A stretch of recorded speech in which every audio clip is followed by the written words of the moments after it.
Welcome to our channel. आज हम 10th class की 15 एक्सरसाइज करने जा रहे हैं। तो आज हम इसमें 1 से लेकर 9 तक क्वेश्चंस को ही कवर करेंगे। तो सबसे पहले हम प्रायिकता के कुछ रूल्स देख लेते हैं।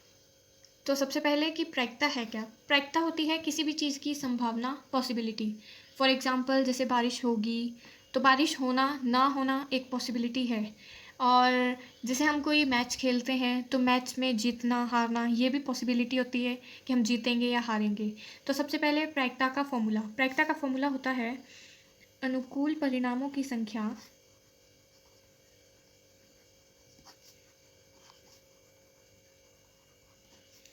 बटे कुल परिणाम। कुल परिणाम मतलब टोटल नंबर कि हमारे को क्वेश्चन में कितने टोटल नंबर दिए हैं, और अनुकूल परिणाम जिस चीज़ की हमें प्रायिकता निकालने के लिए कहा गया है वो होगा अनुकूल परिणाम। अब ये था हमारा फर्स्ट स्टेप। अब सेकंड स्टेप है कि पीई यानी कोई प्रायिकता घट रही है, और पीई नॉट यानी कि कोई प्रायिकता घट नहीं रही है। पीई नॉट भी बोलते हैं हम इसे और पीई बार भी बोलते हैं। तो जब इन दोनों को हम प्लस करते हैं तो इक्वल टू 1 आता है। अब पीई होता है कोई भी घटना है वो घट रही है या वो संभव है, घटनी निश्चित है। हम इसे संभव भी बोल सकते हैं और निश्चित भी बोल सकते हैं। तो इसकी जो वैल्यू होती है वो होती है 1। और पीई नॉट होता है ऐसी प्रायिकता जो असंभव है, अनिश्चित है, तो उसकी वैल्यू होती है 0। तो अब हम एक एग्जाम्पल के थ्रू देखते हैं कि इस फॉर्मूले को हम क्वेश्चन में कैसे ऐड करते हैं। तो जैसे कि बारिश का होना, तो हम प्रायिकता ज्ञात कर रहे हैं। बारिश का नहीं होना, इसकी हम प्रायिकता ज्ञात कर रहे हैं। बारिश का नहीं होना। तो जो हम क्वेश्चन है उसको सॉल्व करते हैं तो बाय स्टेप करेंगे। तो सबसे पहले हम लिखेंगे कुल परिणाम। कुल परिणाम है वो है हमारे पास 2, बारिश का होना भी और नहीं होना। तो कुल परिणाम हुए 2। अब एक स्टेटमेंट है जो हमें हर क्वेश्चन में लिखनी पड़ती है। ये थोड़ी डिफ़िकल्ट भी होती है बट धीरे धीरे जब हम क्वेश्चन करते हैं तो ईजी लगती है। तो इसको लिखते हैं हम, माना घटना ई बारिश का नहीं होना। लास्ट में होना, आना, जाना ये वर्ड हम यूज़ करते हैं। अगर यहाँ पे क्वेश्चन होता कि बारिश का होना तो हम लिखते हैं माना घटना ई1 भी लिख सकते हैं, ई2 भी लिख सकते हैं अगर स्टेप हो उसमें कि इस स्टेप को सोल्व करो, इस स्टेप को। बाकी हम ई भी लिख सकते हैं और ई1 भी लिख सकते हैं। तो बारिश माना घटना ई बारिश का होना या नहीं होना। तो अब इसमें हमें लिखना है अनुकूल परिणाम। नेक्स्ट अनुकूल परिणाम है जो वो है हमारे बारिश का होना। बारिश का होना सिर्फ एक बार ही होगा तो अनुकूल परिणाम हुए 1। अब हम इसको फॉर्मूले में ऐड करेंगे। तो फॉर्मूला है अनुकूल परिणामों की संख्या बटे कुल परिणाम।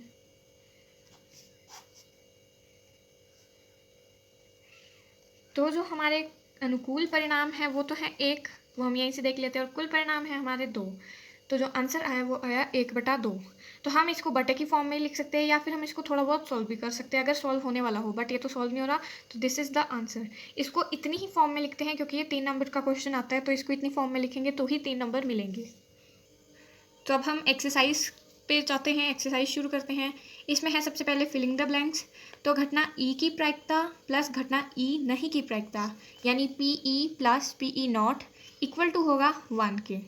नेक्स्ट है उस घटना की प्रायिकता जो घटित नहीं हो सकती वो 0 है। अभी मैंने पीछे भी बताया था, ऐसी घटना को हम असंभव या फिर अनिश्चित भी बोल सकते हैं। उस घटना की प्रायिकता जिसका घटित होना निश्चित है 1 होता है उसका मान। ऐसी घटना संभव या फिर निश्चित कहलाती है। किसी प्रयोग की सभी प्रारंभिक घटनाओं की प्रायिकता का योग हमेशा 1 होता है, और किसी घटना की प्रायिकता डैश से बड़ी या उसके बराबर होती है तथा डैश से छोटी या उसके बराबर होती है। तो जो प्रायिकता है वो हमेशा 0 से लेके 1 इनके बीच में होती है। 0 से ज़्यादा नहीं होगी और 1 से ज़्यादा नहीं होगी, वो इनके बीच में ही रहेगी। तो जो यहाँ पे आंसर आएगा वो होएगा किसी भी घटना की प्रायिकता 0 से बड़ी या उसके बराबर होगी और 1 से छोटी या उसके बराबर होगी। तो जो इसका सेकंड क्वेश्चन है वो इतना इंपॉर्टेंट नहीं है, ये बिल्कुल भी पेपर में नहीं पूछा जाता। तो अब हम चलते हैं नेक्स्ट है इसका थर्ड क्वेश्चन। इंपॉर्टेंट तो ये भी नहीं है बट फॉर नॉलेज इसको भी पढ़ लेते हैं एक बार। फुटबॉल के खेल को प्रारंभ करते समय यह निर्णय लेने के लिए कि कौन सी टीम पहले बॉल लेगी, इसके लिए सिक्का उछालना एक न्याय संगत विधि क्यों माना जाता है। तो ये तो बहुत ईजी सी बात है कि अगर हम सिक्का उछालते हैं तो उसमें सिर्फ 2 परिणाम होते हैं, चित पट, हेड और टेल। तो ये बहुत फेयर होगा दोनों टीम के लिए, क्योंकि जो भी वो मांगेंगे अगर वो आ जाता है तो उन्हीं की बारी आएगी उस गेम को शुरू करने के लिए। तो अगर हम कोई और विधि यूज़ करते हैं तो शायद उसमें कुछ अनफेयर हो भी सकता है, बट ये बिल्कुल फेयर विधि है। अब नेक्स्ट क्वेश्चन है। इस क्वेश्चन से पहले मैं कुछ बताना चाहूँगी कि जो हमारी प्रायिकता होती है वो किस किस फॉर्म में हो सकती है। प्रायिकता हो सकती है बटे की फॉर्म में, फ्रैक्शन की फॉर्म में तो ये हमेशा होगी, बटे की फॉर्म में हमेशा होगी। अब हम बटे से प्रतिशत भी निकाल सकते हैं, तो ये प्रतिशत में भी हो सकती है। और हम बटे से ही जब भाग करते हैं तो पॉइंट में भी आ जाता है, 0.5, 0.7 या 1.5, ऐसा कोई भी वैल्यू आ सकती है। बट जो फ्रैक्शन है वो कभी भी माइनस जाती तो है, बट जो हमारी प्रायिकता है वो कभी भी -15, -1.5 ऐसे नहीं होती। तो इस क्वेश्चन को देखते हैं। निम्नलिखित में कौन सी संख्या किसी घटना की प्रायिकता नहीं हो सकती। तो इसमें ऑप्शन है 2/3, -1.5, 15%, 0.7। तो इसमें बिल्कुल ईजी है ये, -1.5 इसका आंसर है। अब चलते हैं नेक्स्ट क्वेश्चन पे। यदि PE 0.05 है तो E नहीं की क्या प्रायिकता होगी। तो अब हम इस क्वेश्चन को सॉल्व करते हैं। क्वेश्चन में दिया है PE = 0.05। हमें निकालना है PE नॉट या फिर PE बार भी बोल सकते हैं इसको। तो हमें ये निकालना है। तो इस क्वेश्चन को सॉल्व करने से पहले हम ये लिखेंगे PE + PE नॉट। अभी मैंने बताया था ये होता है =0।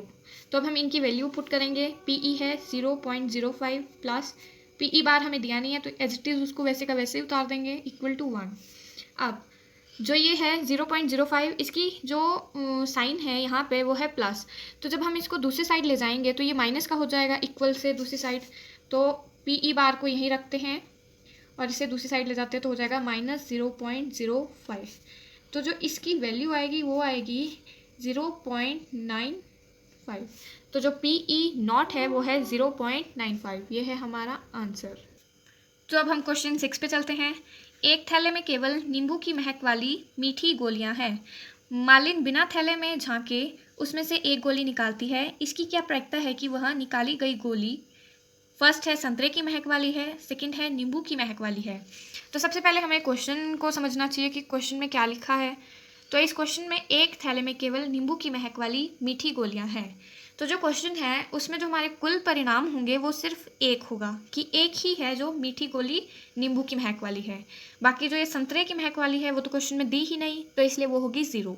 अब इसको सॉल्व करते हैं। तो इसका फर्स्ट स्टेप सॉल्व करते हैं। संतरे की महक वाली गोली,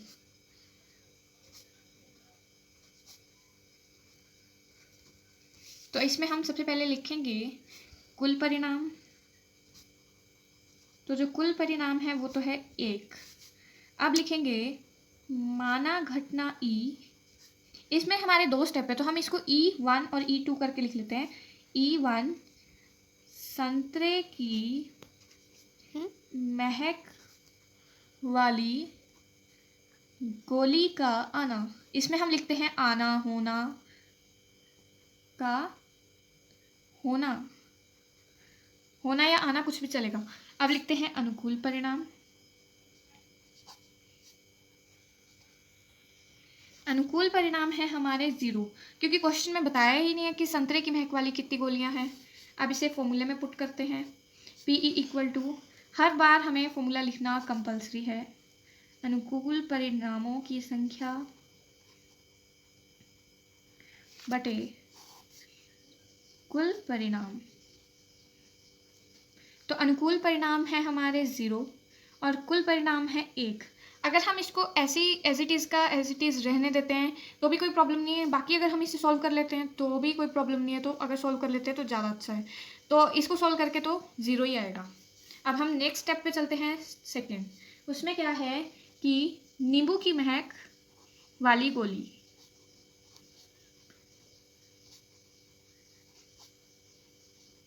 तो इसको भी वैसे ही लिखेंगे। सबसे पहले लिखेंगे हम कुल परिणाम। कुल परिणाम है हमारे 1। अब माना घटना ई, ये हमारा सेकेंड स्टेप है, इसलिए हम इसे E2 देंगे। नींबू की महक वाली गोली का होना या फिर आना।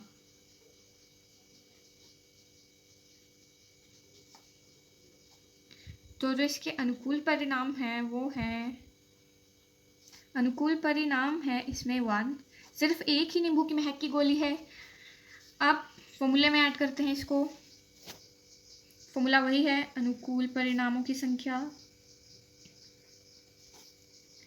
बटे कुल परिणाम।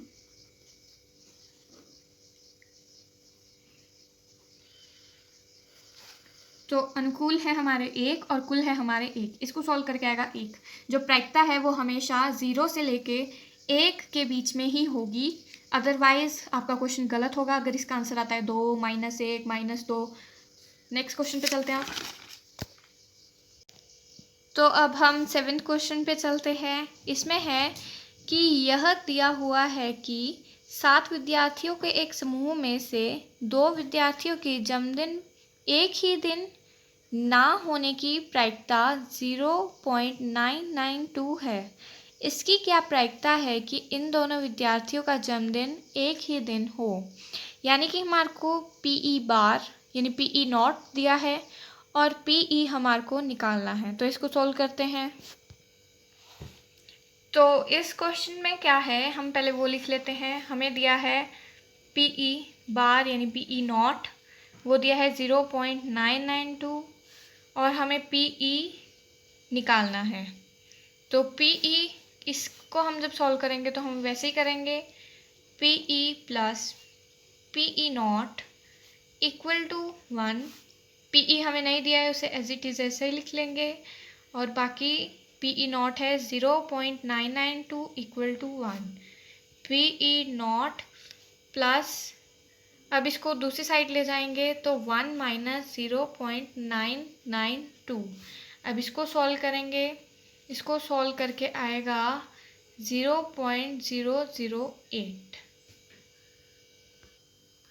तो अब हम 8th क्वेश्चन करते हैं। एक थैले में 3 लाल और 5 काली गेंदें हैं। इस थैले में से एक गेंद यादृच्छा निकाली जाती है। मतलब कि हम बिना सोचे कि हमने कौन सी निकालनी है, उसको एक बस आंखें बंद करके निकाल लेते हैं थैले में से। इसकी प्रायिकता क्या है कि गेंद लाल हो या लाल नहीं हो। तो इसको सॉल्व करते हैं। तो इसका जो फर्स्ट स्टेप है वो है लाल हो। तो पहले वैसे ही हम लिखेंगे कुल परिणाम। कुल परिणाम है इसमें वो हमारे को दिए हैं 3 लाल गेंद और 5 काली गेंद। तो हम इनको प्लस करेंगे तो हमारा कुल परिणाम आ जाएगा। 3 और 5 होते हैं 8। अब लिखते हैं माना घटना E, इसके 2 स्टेप पे इसलिए इसको भी E1 E2 कर लेते हैं। E1 लाल गेंद का आना या होना का आना। तो अनुकूल परिणाम होंगे, अनुकूल परिणाम होंगे, जो लाल गेंद है वो हमारी 3 बार आ रही है तो 3। अब फॉर्मूले में रखते हैं इसको, अनुकूल परिणामों की संख्या बटे कुल परिणाम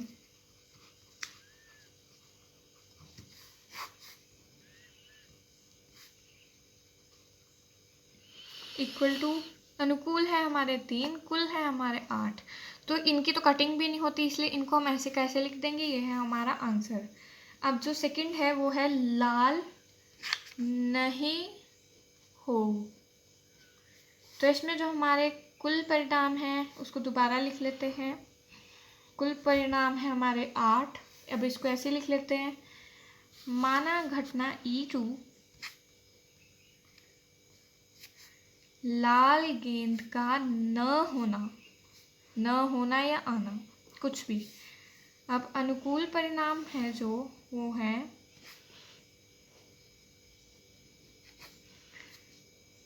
अनुकूल परिणाम हमारे जो होंगे वो होंगे, कुल परिणाम में से माइनस करेंगे हम लाल गेंद को। हमारे कुल परिणाम है 8 और जो लाल गेंद है वो 3 बार आ रही है, तो इसको जब माइनस करेंगे तो आंसर आएगा 5, यानी कि लाल गेंद नहीं होएगी तो सिर्फ बचेगी काली गेंद। काली गेंद है 5 बार। तो अब इसको फॉर्मूले में लिखते हैं, अनुकूल परिणामों की संख्या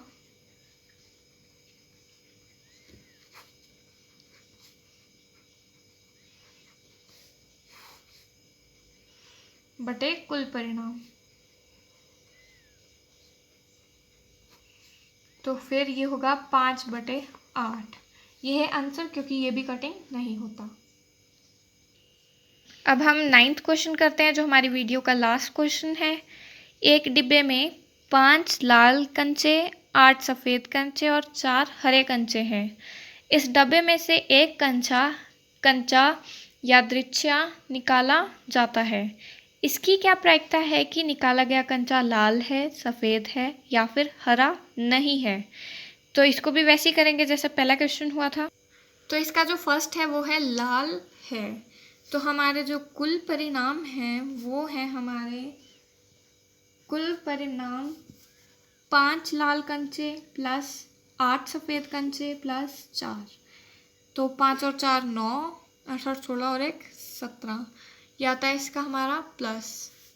अब माना घटना ई, इसको भी हम स्टेप दे लेते हैं क्योंकि इसमें 3 स्टेप हैं। E1 लाल कंचे का होना, तो अनुकूल परिणाम हुए लाल कंचे हैं हमारे 5। अब PE लिखते हैं, अनुकूल परिणामों की संख्या बटे कुल परिणाम।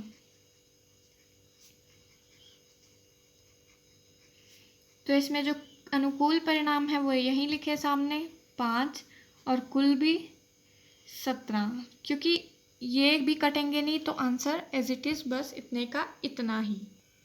तो अब इसका जो सेकंड स्टेप है वो है सफ़ेद है, तो फिर से वही कुल परिणाम हम लिखेंगे।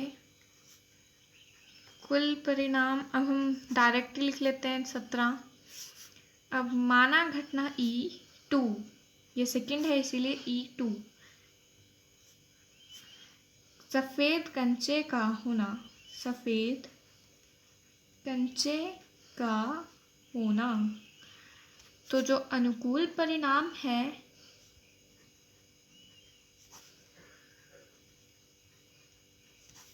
वो है 8 सफ़ेद कंचे हैं। तो PE इक्वल टू फॉर्मूला लिख के हम फिर से अनुकूल परिणामों की संख्या, जितनी बार हम प्रैक्टिस करेंगे उतनी बार हमें फॉर्मूला लिखते लिखते याद हो जाएगा।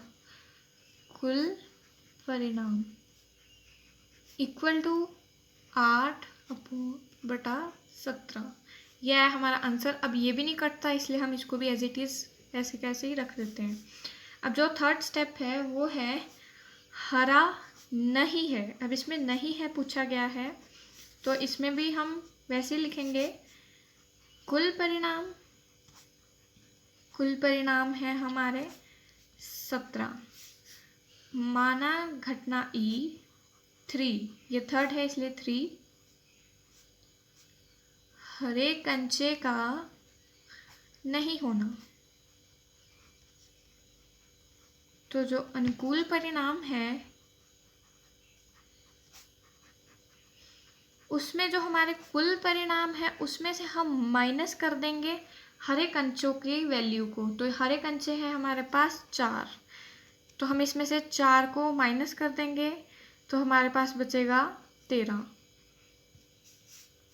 इसलिए PE इक्वल टू अनुकूल परिणामों की संख्या